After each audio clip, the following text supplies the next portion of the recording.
सवाल हमारे पास दिया हुआ है डिजिक्स्ट्रा एल्गोरिथम हम लोग बनाएं पॉपुलेट करने के लिए हम अपने राउटर टेबल राउटर वन को हमारे पास जो राउटर है कि जो डायग्राम है वो ये है।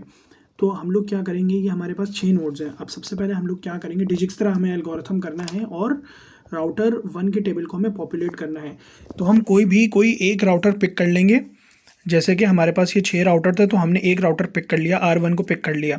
जो भी राउटर पिक करेंगे उसको हम 0 डालेंगे और बाकी सारे जो राउटर्स होंगे उनको हम लोग इन्फिनिटी वैल्यू डाल देंगे।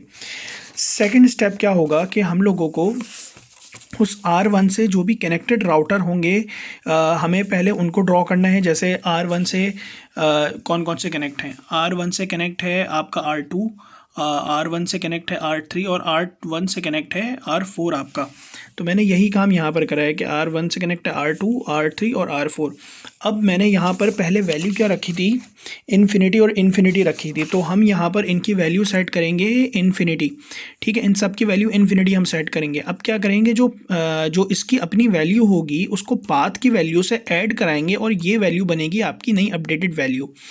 मैं फिर बोल रहा हूँ, जो जिस राउटर से हम लोग कैलकुलेट कर रहे होंगे और पाथ की वैल्यू दोनों ऐड होकर बनेगी नेक्स्ट राउटर की वैल्यू। अच्छा, मैंने ये वैल्यू सेट कर दी। क्यों ये सेट करी मैंने, यानी कि अगर जो भी वैल्यू हम कैलकुलेट करेंगे जिस राउटर को कैलकुलेट कर रहे हैं और पाथ की वैल्यू अगर हम उसको ऐड करेंगे और वो पुराने राउटर की वैल्यू से कम आ रही हो, जो कि इन्फिनिटी है, उससे कम ऑब्वियसली आएगी अभी, तो हम लोग क्या करेंगे, उन वैल्यू को हम सेट कर देंगे। जैसे मैंने यहाँ इन्फिनिटी से इसको यहाँ पर मूव कर दिया, इन्फिनिटी से इसको यहाँ मूव कर दिया, इन्फिनिटी से इसको यहाँ मूव कर दिया। अच्छा, हमें एक पॉइंट हमें याद रखना है इसमें कि हम लोग R1 का टेबल बना रहे हैं और R1 से R4 का डिस्टेंस 1 आ गया है, तो ये लीस्ट डिस्टेंस है। तो जब ये जैसे ही मिल जाएगा, अब हम लोग इसको कैलकुलेट नहीं करेंगे भले हम कोई और से राउटर को कंसीडर करें। तो इसके लिए हम टेबल में जल्दी से जगह बना देंगे, हम R4 को डाल देंगे। हम यहाँ R2 पे जाने के लिए, R4 पे जाने के लिए हम लोग डायरेक्ट R4 पे जाएंगे, जो कि इसकी कॉस्ट आ रही है 1 है। अब हम लोग जो भी हमारे पास यानी आ गई है, अब हम लोग लीस्ट एक्सपेंसिव राउटर की तरफ जाएंगे। लीस्ट एक्सपेंसिव राउटर इसमें से हमारे पास R2 है, तो हम R2 पे मूव करेंगे, सॉरी R4 पे मूव करेंगे। लीस्ट एक्सपेंसिव राउटर हमारे पास R4 है। अब R4 से हम लोग कैलकुलेट करेंगे कौन सा, वही सेम प्रोसीजर रखेंगे। अब R4 से यहाँ पे डायग्राम में देखें कौन कौन से कनेक्ट हैं। R4 से R2 कनेक्ट है, R4 से आपका क्या नाम है R3 कनेक्ट है और R5 कनेक्ट है। हम लोग R1 कंसीडर नहीं करेंगे। क्यों नहीं कंसीडर करेंगे, क्योंकि R4 की वैल्यू R1 से ज़्यादा है, इस वजह से हम कंसीडर नहीं करेंगे। ये बात याद रखिएगा। जैसे जैसे हम आगे बढ़ते जाएंगे तो जो पिछली अगर छोटी वैल्यू होगी, छोटी वैल्यू वाला राउटर होगा, हम उसको कंसीडर नहीं करेंगे। तो सेम काम हमने यहाँ पर करा है। क्योंकि वैल्यू इसकी 0 थी तो हमने यहाँ पर R1 को कंसीडर नहीं करा। यहाँ पर हमने R2 को सेट करा, R3 को सेट करा, R4 को, R5 को सेट करा हमने। अब R4 से R2 की वैल्यू इन्फिनिटी थी, पुरानी वैल्यू, और R4 से R3 की पुरानी वैल्यू इन्फिनिटी थी, ये भी इन्फिनिटी वैल्यू थी। अच्छा, अब यहाँ पर हम पुराना देखेंगे। R2 की कोई पुरानी वैल्यू थी, हमारे पास R2 की वैल्यू पुरानी वैल्यू 2 थी, तो हम लोग इसको 2 रखेंगे, ठीक है। और इसी तरह R3 की यहाँ पर हम लोग पुरानी वैल्यू देखेंगे 5 है, तो यहाँ पर 5 है कि मैंने इन्फिनिटी गलत लिखा है, यहाँ पर 5 आता। तो इसी तरह यहाँ पर R5 है, R5 की कोई पुरानी वैल्यू नहीं है, तो यहाँ पर ये इन्फिनिटी ही रहेगी। अच्छा, अब जैसे ही अब हम लोग वही करेंगे कि इसको और पाथ को कैलकुलेट करेंगे, तो R4 से R4 की अपनी वैल्यू और पाथ की वैल्यू ऐड होगी और ये हमारे पास R5 अपडेट हो जाएगा। इसी तरह R3 की पुरानी वैल्यू 5 थी, जो कि अपडेट होके 4 हो जाएगी। अब R2 की पुरानी वैल्यू 2 थी, तो ये अपडेट नहीं होगी, ये 2 ही रहेगी। अच्छा, अब हम लोग लीस्ट एक्सपेंसिव राउटर देखेंगे। पहले तो ये देखेंगे कोई 1 तो नहीं है, नहीं कोई 1 नहीं है। अब हम लोग लीस्ट एक्सपेंसिव राउटर देखेंगे, जो भी लीस्ट एक्सपेंसिव राउटर है हम उसको देखेंगे। तो लीस्ट एक्सपेंसिव राउटर हमारे पास R2 का है और R5 का है, तो हम पहले R2 को कंसीडर करेंगे। तो R2 को हम कंसीडर करेंगे, तो वही करेंगे हम लोग। R2 से पहले मैं देखें R4 लगा हुआ, तो मैंने R4 को काटा है यहाँ पर। क्यों? क्योंकि R4 की वैल्यू 1 है, तो अब R2 की वैल्यू क्या है, 2 है। तो R1, इसी वजह से हम R1 कंसीडर करेंगे। जो मैंने पीछे वाली लॉजिक बताई थी कि हम लोग जैसे जैसे आगे बढ़ते जाएंगे तो पिछली पुरानी वैल्यू, पिछली छोटी राउटर की वैल्यू वो हम लोग इग्नोर करते हुए जाएंगे। तो हम लोग यही करेंगे कि हम लोग वही करेंगे कि अब R2 से कौन से फिर कनेक्ट हो, अगर हमने R4 इग्नोर करा, R2 से फिर कनेक्ट R1 को हम ऑलरेडी इग्नोर करेंगे, जैसे हमने वही लॉजिक के पिछले वाले इग्नोर करते जाएंगे, छोटी वैल्यू वाले, इस तरह हम इसको इग्नोर करेंगे तो सिर्फ ये बचा।